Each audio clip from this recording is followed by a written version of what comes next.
San Francisco sees spike in incoming workers. And that's true. Like, look at a lot of the companies that are hiring. There is very few remote jobs that are out there. Most will be requiring people to be back in the office, even those that you may not even know about. So companies like Lyft and Uber, they're all coming back into the office, right? Talk to your coworkers, talk to friends about that. I know that personally because I have many clients that are moving from out of the area back into the Bay because they are requiring a mandate of at least 3 days a week, and they have to live in a proximity to the office. Most are realizing that, like, there's a very big aspect of camaraderie, culture that is not there when you are working fully remote. And what's even crazier and sadder is if you actually look at a lot of the layoffs, and I warn people this ahead of time too, a lot of layoffs are happening for those that are working remote because they have less ties with the culture and the people and the managers. And so there's this aspect of, yes, you can potentially do the job fine, but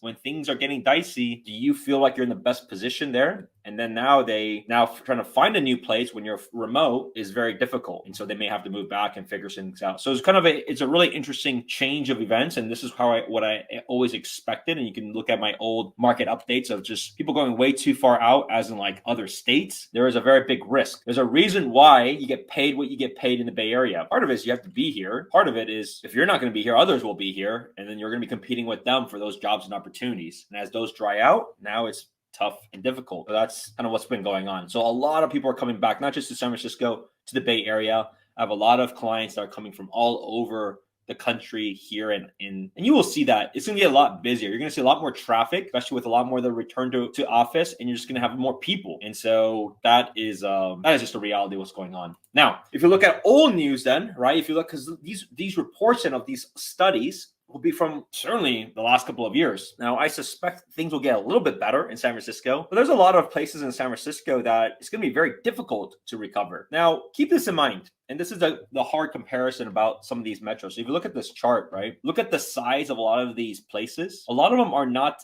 that big. San Francisco, to keep in mind, has 1 million people. So it's a pretty big city relative to some of these other ones, even though these are considered large size cities. And so that's just something to be mindful of. Now, there are certain places that are just absolutely dead and quiet. Look at like Financial District, look at Soma. It is pretty wild. I was just there on Thursday doing a video shoot for a new construction at 1288 Howard. Some pretty affordable places, like affordable condos at $500,000 for condos there, low HOAs, right? You have 2 bedrooms for $800,000-900,000. So you have like a lot of pretty interesting and pretty good options in the heart of things, but it's difficult for the environment to change. Like there has to be some sort of really big discounts for the commercial space, or you just need to kind of remove a lot of that commercial space. But it's not easy to remove that, as you can imagine. There's a lot of inventory available there. So it certainly has been the worst performing, and this was not a surprise. I guess it's a little bit more of a surprise than Portland, because